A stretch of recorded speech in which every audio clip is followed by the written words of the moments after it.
बिस्मिल्लाहिर्रहमानिर्रहीम। अस्सलाम वालेकुम जी, मैं नजमुल हसन बाजवा हूं। नाज़रीन इकराम, आज इमरान खान को जेल में गए हुए पूरे 100 दिन हो गए हैं। 100 दिनों से इमरान खान जेल की कालकोठरी में है, कभी अटक में, कभी अडयाला में। यानी कि जो चाहा जा रहा था उसको पूरा कर लिया गया है। इमरान खान को जेल भेजना सबसे बड़ा मकसद था, वो तो पूरा हो चुका है। तो सबसे बड़ा सवाल यह है कि इन 100 दिनों के अंदर, चूंकि इमरान खान तो जेल में है, क्या वो मकसद पूरा हो सका कि जिसके लिए इमरान खान को जेल में भेजना था? इन 100 दिनों के बाद कौन जीता कौन हारा?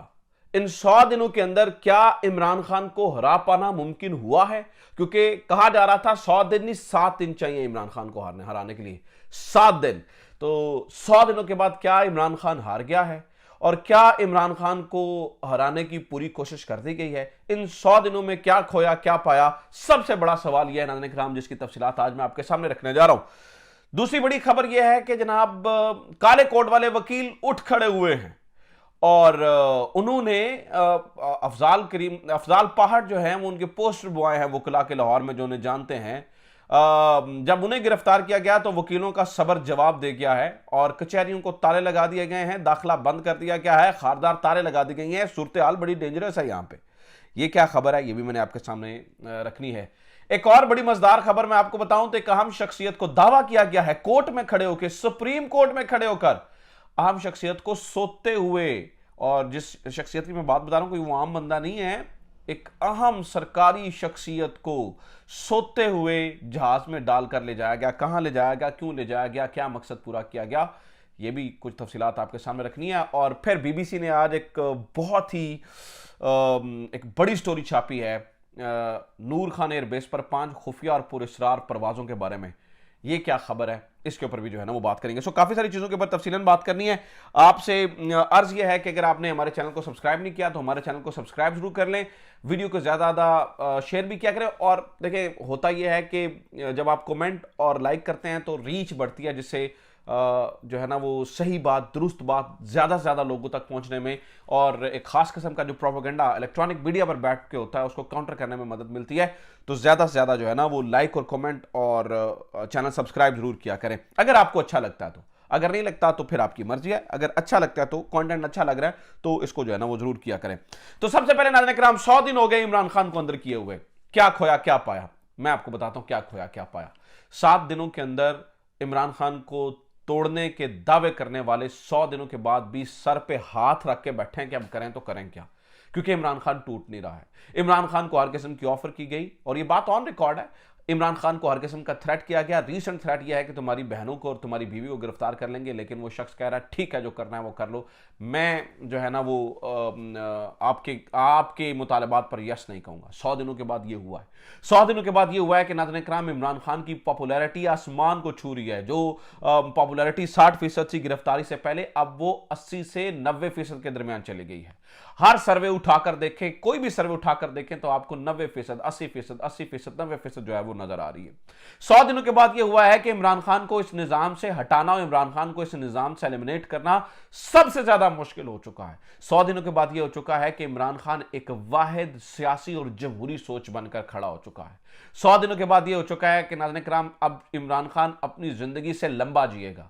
यानी कि इससे पहले तो शायद वो प्राइम मिनिस्टर दोबारा बनता तो अपनी जिंदगी में तक याद रहता और शायद उसके बाद 2-4 सालों तक याद रहता, लेकिन अब वो अपनी जिंदगी से लंबा जीने वाला है। चूंकि जब तक अब पाकिस्तान रहेगा और पाकिस्तान का निजाम पढ़ाया जाता रहेगा किताबों में, हमारी आने वाली नस्लें भी पढ़ेंगी किताबों में, तो इमरान खान का दौर हमेशा याद रखा जाएगा। 100 दिनों के अंदर हमने इमरान खान को यह बना दिया, इमरान खान को हमने एक बहुत बड़ा हीरो बना दिया है और ये इस निजाम की मेहरबानी है। अगर इमरान खान को 100 दिनों के अंदर जेल में ना किया जाता तो बहुत सारी चीजें एक्सपोज ना होती। हर चीज एक्सपोज हो गई है, हर चीज खुलकर रह गई है। 100 दिनों के अंदर यह हुआ है कि पंजाब का बहुत बड़ा जाइंट मियां नवाज शरीफ साहब जमीन बोस हो चुके हैं, बेशक तमाम तर ताकत लगाने के बावजूद। ताजा खबरें दूं, चले ये तजिया फिर, हालांकि मेरे पास काफी लाइनें थी इस तरह की अच्छी आपको बताने वाली, लेकिन तजिया चूंकि मुझे मेरी कोशिश थी कि जल्दी जल्दी बात किया करूं, तो अब आपको खबर दे देता हूं। 100 दिनों के अंदर हमने नवाज शरीफ साहब के साथ जो है ना वो क्या कर दिया, यानी कि हमने से मात तो हमारे निजाम ने, एक इतना बड़ा जाइंट था, सही है, जब उसको हर दूसरा बंदा जो है ना वोट को इज्जत दो के ऊपर नारे लगा रहा था, हर बंदा जो है ना वो नवाज शरीफ के पीछे खड़ा था। आज सूरत हाल ये हो गई है कि उनकी पार्टी, मैंने आपको बताया था ना कि इलेक्टेबल्स के लिए दरवाजा खोल रही है। शामिल किस किस को किया है, मैं जरा 3 नाम बताता हूं, आपके रोंगटे खड़े हो जाएंगे किस किस को शामिल किया। मनसब डोगर साहब, अजमल चांडिया साहब, वैसे तो इन दोनों की भी स्टोरीज हैं, लेकिन सबसे मजेदार स्टोरी निजामुद्दीन सियालवी साहब की है। ये निजामुद्दीन सियालवी साहब वही हैं जिन्होंने 2018 के अंदर फतवा दिया था कि इमरान खान जो नवाज शरीफ साहब को वोट देना हराम है। ये वही निजामुद्दीन सियालवी साहब हैं जिनको इलेक्टेबल की सूरत में जो है ना वो जमा कर लिया। बताया जाता है जी 7 लाख लोगों का एक सर्वे करवाया गया है, जिसके हेड जो है ना वो इसाक डार साहब थे, और उसके बाद कहा गया कि भाईजान इलेक्टेबल्स को लेकर आए, नहीं तो काम जो है ना वो बड़ा खराब हो जाएगा और सिचुएशन जो है ना वो बड़ा खराब हो जाएगी। 100 दिनों के बाद नाज़रीन किराम ये भी हुआ है कि अब इमरान खान को किस केस के अंदर रखें समझ नहीं आ रही है। आज 93 दिनों के बाद अल कादिर ट्रस्ट और तोशा खाना के अंदर इमरान खान की गिरफ्तारी करने का जो है ना वो फैसला किया गया है। 93 डेज वेट किया गया कि इमरान खान की जो है ना वो गिरफ्तारी के लिए जो है ना वो इंतजार किया गया, क्योंकि अब चूंकि लग रहा है कि अगर इमरान खान की ये साइफर के मामले में जमानत हो जाती है तो 93 डेज के बाद अल कादिर ट्रस्ट और तोशा खाना के अंदर जो है ना वो इमरान खान को दोबारा गिरफ्तार किया जाएगा। तोशा खाना एक तरफ से अदालत सजा सुना चुकी है, एक ही जुर्म में हमारा कानून कहता है 2 सजाएं नहीं हो सकती हैं, लेकिन नैब ने भी तोशा खाना के अंदर जो है ना वो केस बना के रखा हुआ है, उसके अंदर जो है ना वो गिरफ्तारी इन्होंने जो है ना वो डालने जा रहे हैं। ठीक है, क्योंकि अगर कल हाईकोर्ट से जो है ना वो जमानत होती है या हाईकोर्ट जो है ना वो सुनती है, और फिर वफाकी हुकूमत ने भी, साकिब बशीर साहब की खबर है, काम पक्का कर दिया है। काम पक्का इस तरह से किया है कि उन्होंने भी जनाब जेल ट्रायल की मंजूरी दे दी है, यानी कि खुफिया ट्रायल, जेल ट्रायल छुप छुपा के करने की मंजूरी दे दी है जेल की ऊंची दीवारों के पीछे। यानी कि ये हमने किया है। 100 दिनों के अंदर हम इमरान खान की एक तस्वीर से डरते हैं, एक तस्वीर बाहर आ जाती है तो तरफलाट आ जाता है। ये हुआ है 100 दिनों के अंदर। तो 100 दिनों के अंदर आपने फैसला करना है कौन जीता कौन हारा। अब आ जाते हैं खबरों की तरफ। सबसे पहली खबर जनाब, वकील उठ खड़े हुए हैं। मैंने आपको एक एक करके फिर सोते हुए किसको उठाया, जहाज में किसने डाला, और 5 पुलिस रार तैयारों वाली खबरें भी जो है ना वो मैं एक एक करके आपके सामने रख देता हूं। सबसे पहले वकील वाली खबर सुन लीजिए, वकीलों वाली। हुआ यह है कि नाज़रीन किराम, मैंने आपको बताया कि अफजाल पहाड़ साहब जो है ना वो पोस्टर बुआए हैं वकीला के, इनको बड़ा तगड़ा वकील समझा जाता है। इनके साथ जो है ना वो हमने ये देखा कि अक्सर जो है ना वो लोग चलते हैं, बड़ी तादाद में जो है ना वो लोग चलते हैं। यहां पर रोकना यार और एडिट करना जरा। तो लोग इनके साथ खड़े रहते हैं। अफजाल करीम पहाड़ को जिस तरह से जो है ना वो वकला की मौजूदगी में जिस तरह से उनके पूरे खानदान को उठाया गया, और वो चूंकि इमरान खान का कन्वेंशन कर रहे थे, इमरान खान के लिए नारे लगा रहे थे और उनको निशान इबरत बनाने की कोशिश की, इस पर वकला का सबर जवाब दे गया। और आज मॉडल टाउन कचहरी को बंद कर दिया गया है, किसी को दाखिले की इजाजत दी गई, और तमाम जो है ना वो जगहों को ताले लगा दिए गए हैं, अदालतों को ताले लगा दिए गए हैं। ठीक है, और जनाब ये भी किया गया है कि खारदार तारे रख दी गई हैं, और कहा गया कि किसी किस्म के बंदे की जो है ना वो यहाँ पर दाखिले की इजाज़त नहीं होगी। तो वकला इस तरह से जो है ना वो उठ खड़े हुए हैं।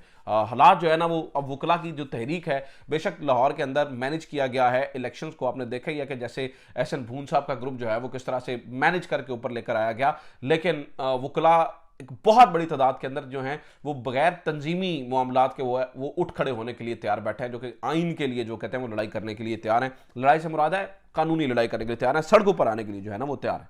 अब जनाब एक और खबर सुन लीजिए। आज सुप्रीम कोर्ट के अंदर एक बड़ा जबरदस्त इंकशाफ हुआ ये कि जनाब मरदमशुमारी के ऊपर एतराज़ात के हवाले से दरखास्त सुनी जा रही थी। जस्टिस एजाज उल एहसन साहब ने जब पूछा कि जनाब ये क्या आपके तो चीफ मिनिस्टर जो हैं वो मुश्तरका मफादात कौंसिल के अंदर बैठे हुए थे, तो उसके ऊपर जो वकील हैं दरखास्त गुजार के कामरान मुर्तज़ा साहब, उन्होंने एक बड़ी हैरान कुन स्टेटमेंट दी।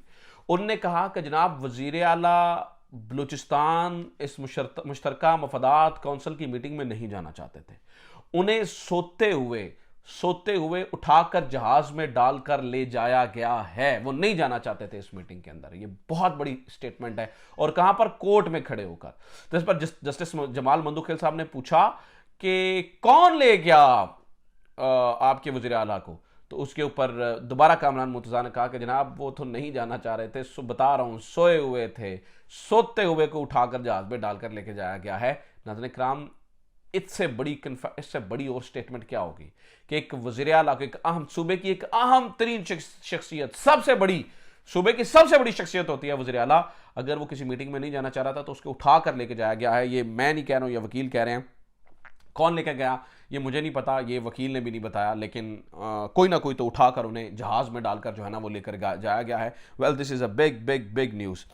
और एक खबर सुन लें नाज़रीन किराम, और वो बीबीसी ने जो है ना वो छापी है। ये बड़ी एक आप यूँ समझ लीजिए कि डेंजरस खबर है, पाकिस्तान के लिए एक बड़ी ही मुख्तलिफ खबर है, और उसमें बहुत बड़ा दावा किया गया है। इससे पहले आपको पता है इंटरसेप्ट ने यह खबर छापी थी कि शायद पाकिस्तान ने यूक्रेन को हथियार बेचे हैं, और इसके ऊपर उन्होंने दावा भी किया था कि हमने जो है ना वो हमें सोर्सेज से ये पता चला है। आज बीबीसी ने उसके ऊपर पूरा तफसीलन कुछ लिखा है, और वो बड़ा ही ख़तरनाक है। वो कह रहे हैं जनाब, मैं एज इट इज़, क्योंकि ये मामला इतना सेंसिटिव है कि उसमें अगर मैं एक भी बात इधर से उधर करूंगा तो बात कहाँ से कहाँ तक जा पहुँचेगी, लिहाजा मैं खबर ही पढ़ता हूँ और कुछ हिस्से उसके पढ़ता हूँ, बाकी आप जो है वो बजाते खुद उससे अंदाज़ा लगा सकते हैं कि क्या चल रहा है, क्या हो रहा है। मैं इस पे जो है ना वो कुछ नहीं कहूँगा, मैं खबर ही आपके सामने पढ़ूंगा। तो जनाब, बीबीसी उर्दू लिखता है कि नूर खान एयरबेस से 5 खुफिया परवाजें और अमरीकी कंपनियों से पाकिस्तान के लाखों डॉलर के असलहा फरामी के मुआहदे क्या जाहिर करते हैं। इसके ऊपर वो ज़रा 2 पैराग्राफ मज़ेदार हैं, पढ़ के सुनाता हूँ, आप ज़रा थोड़ा सा टाइम निकाल के सुन लीजिए। वो कहते हैं जी, पाकिस्तान और बरतानिया के ताल्लुकात मुस्तकबिल में तारीखी बुलंदियों को छुएंगे जब साबिक army chief general Qamar Javed Bajwa ने 12 अगस्त 2022 को बरतानिया की रॉयल मिलिट्री एकेडमी की पासिंग आउट परेड में इस उम्मीद का इजहार किया, तो उसी रोज वो बरतानिया का एक फौजी माल बरदार त्यारा रावलपिंडी के नूर खान एयरबेस पर उतरा। फौजी माल बरदार त्यारा आइंदा आने वाले दिनों में रॉयल एयरफोर्स का यही त्यारा 5 मरतबा नूर खान एयरबेस पर आया। हर बार यह त्यारा नूर खान एयरबेस से कब्रस में वाक़ बरतानवी फौजी अड्डे उकरतरवी और फिर वहां से रोमानिया जाता रहा, वो भी एक ऐसे वक्त में जब रोमानिया के पड़ोसी मुल्क यूक्रेन में रूस ने जंग छेड़ रखी थी। अब ये जनरल बाजवा के बारे में बताया जा रहा है कि जनरल बाजवा जाते दफ़ा क्या क्या करके गए हैं, वो इसकी कुछ तफसीलात हैं, क्योंकि इमरान खान ने स्टांस लिया था कि हम बिल्कुल न्यूट्रल हैं इस मामले के अंदर, रशिया और यूक्रेन की लड़ाई में हम किसी का साथ नहीं देंगे। इनफैक्ट आपको पता है वो तो रशिया में थे उस टाइम, तो उसके पीछे जनरल बाजवा साहब के दौर में ये हो रहा है। जनरल बाजवा के दौर में, मैं आज की पॉलिसी की बात नहीं कर रहा हूँ, मुझे नहीं पता आज की पॉलिसी क्या है, लेकिन मैं जनरल बाजवा के दौर की पॉलिसी जो कि बीबीसी छाप रहा है उसकी बात कर रहा हूँ, और जो लिखा है वही बात कर रहा हूँ। फिर वो कहते हैं जी, अगस्त 2022 चंद खुफिया परवाजें और लाखों डॉलर के मुआहदे। हुकूमत पाकिस्तान ने मुतादिद बार यूक्रेन में पाकिस्तानी असलहे की मौजूदगी की तरदीद की है, लेकिन साथ ही साथ ब्लैक मार्केट से इन हथियारों की यूक्रेन पहुंचने के इम्कान भी जाहिर किया है। पाकिस्तान, और ये बार बार कहा जाता रहा है, यानी कि दफ्तर खारजा की जानिब से मुतादिद मरतबा वजाहत के साथ ये बताया गया है कि पाकिस्तान रूस यूक्रेन तनाज़े में मुकम्मल तौर पर न्यूट्रल है। फिर वो जाके आगे बताता है कि पाकिस्तान के साथ ग्लोबल मिलिट्री प्रोडक्ट्स का माहिदा हुआ, 2 मुआहदे हुए 2 अमरीकी कंपनियों के साथ, और फिर पाकिस्तान के जो यानी कि ख़ास तौर पर 155 mm के गोलों के बारे में मुआहदे हुए, क्योंकि इनकी ख़ास अहमियत होती है जंग में। फिर किसी दिन बताऊंगा इसकी तफसील की, ये 155 मिलीमीटर का जो गोला होता है उसकी क्या अहमियत होती है। तो वो कहते हैं जी, असल में पाकिस्तान की जो फिर बताया गया कि पाकिस्तान ने कितने डॉलर इससे बने, तो वो कहते हैं जी, पाकिस्तान में असले की बरामदात में इस दफ़ा 3000% इजाफा हुआ। पाकिस्तानी हथियारों की बरामदात में फिजिकल ईयर 23 जुलाई जून में 4,15,650 और 2022 में यही फिगर्स थे 13,215, यानी कि 3000% जो है वो असलहे की बरामदगी में इजाफा हुआ है। इसी को लेकर जो है ना वो फिर मजीद कुछ तफसीलात से जो है ना वो बताया गया जी, 155 मिलीमीटर के गोले यूक्रेन में और ये क्यों ज़रूरी हैं, और इस तरह से जो है ना वो बातें की गई।